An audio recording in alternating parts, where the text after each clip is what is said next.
बिहार में आज राहुल गांधी की रैली है जिसमें कि पहली बार तेजस्वी यादव मंच साझा करेंगे। बड़ी हुंकार भरने की तैयारी है इंडिया गठबंधन की तरफ।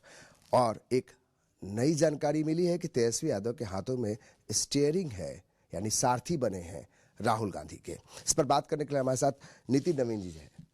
ये क्या हो रहा है, मतलब पहले ही से स्टीयरिंग ले लिए? यहाँ मैंने स्टीयरिंग का कुर्सी का लड़ाई है और देखिए कि सारथी बन गए हैं। क्या लगता है कि आपके खिलाफ एक बड़ी तैयारी आप लोगों के खिलाफ हो रही है? देखिए, मेरा ये मानना है कि ये दोनों लोग राजनीति में अपने आप में कह सकते हैं कि हारा और निराशा वाले लोग हैं।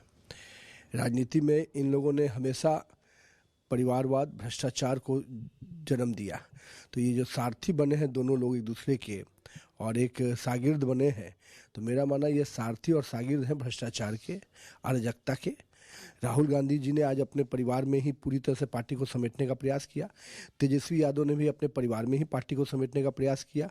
और सबसे बड़ी बात, अब तो पीए को भी राज्यसभा दे दिया और अब्दुल बारी सिद्दीकी जैसे व्यक्ति को किनारे बैठा दिया। जो अल्पसंख्यक की बात करते थे, अल्पसंख्यक का काट दिया और अब्दुल बारी सिद्दीकी को बैक बेंच में बैठा दिया। और जो मंत्री बनकर बैठे थे 5-5 डिपार्टमेंट के, कितने विधायकों का हक मान लिया।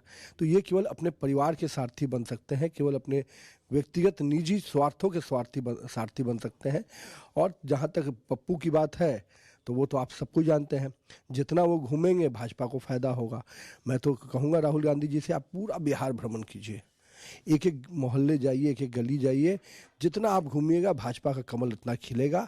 हम तो राहुल गांधी को न्योता देते हैं कि मेरे विधानसभा में भी आके घूमिए, हमारा वोट भी बढ़ेगा।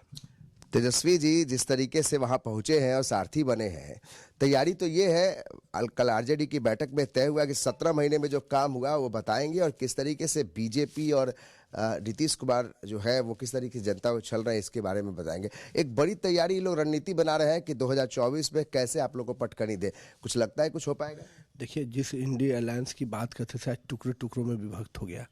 राहुल गांधी के मुंह से निकल नहीं रहा इंडिया अलायंस कि ममता ने तमाचा मारा, नीतीश ने तमाचा मारा, फिर साउथ में भी उनको तमाचा मिल रहा है, केजरीवाल ने भी तमाचा मारा, अखिलेश भी उसकी तैयारी में है। तो यानी सारे तरफ से उनको केवल झटका ही लगा है। तो मैं तो पूछूंगा कि क्या हुआ इंडिया अलायंस का? राहुल बाबा को पहले ये बताना चाहिए। और जहाँ तक बड़ी तैयारी की बात है और 17 महीने के कामों को भुनाने की बात है, 17 महीने में मुखिया नीतीश कुमार ही थे। और मेरा ये मानना है कि 17 महीने में आपने किया क्या? सरकारी नौकरी दी? नहीं, वही तो शिक्षा विभाग, जो नौकरियां पहले से थी। आपके मंत्री तो छुट्टी लेके घर में बैठे हुए थे। पीए के बहाली को लेकर आपके मंत्री महीनों तक घर में बैठे हुए थे। अब तो नियोजित शिक्षकों को लेकर मुद्दा बना रहे हैं, बोले कि सदन से सड़क तक इसको लेकर घेरेंगे। लड़ाई भाजपा ने लड़ी थी। याद होगा डाकमंगला पर जिस प्रकार से लाठियां खाई थी, वो भाजपा ने खाई थी। और उसके बाद ये चीजें आगे बढ़ी थी। आप लोग के लिए कोई टेंशन नहीं है नियोजित शिक्षकों का जो मुद्दा है? मेरा मानना है कि नियोजित शिक्षकों का हक भी हम लोग दिलवाएंगे। वो जो तेजस्वी यादव जो केवल अपने परिवार की हक दिलाने की बात करते हैं, उससे क्या उम्मीद है? जिसने रोजगार देने के नाम पर केवल अपने परिवार को रोजगार दिया, अपने विधायकों का हक मैं तो पूछता हूं तेजस्वी यादव से, आप काम की बात करते हैं। 17 महीने में 5 विभाग लेके बैठे थे। कितने विभागों की कितनी बार समीक्षा की आपने?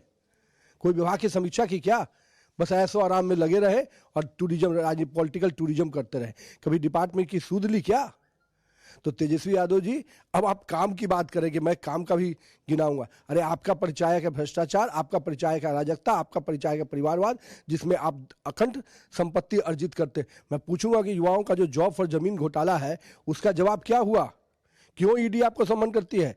चारा घोटाला से लेकर 2G घोटाला से लेकर आज यहाँ पर राहुल बाबा और तेजस्वी यादव मिलकर जॉब फॉर जमीन घोटाला तक पहुंच गए।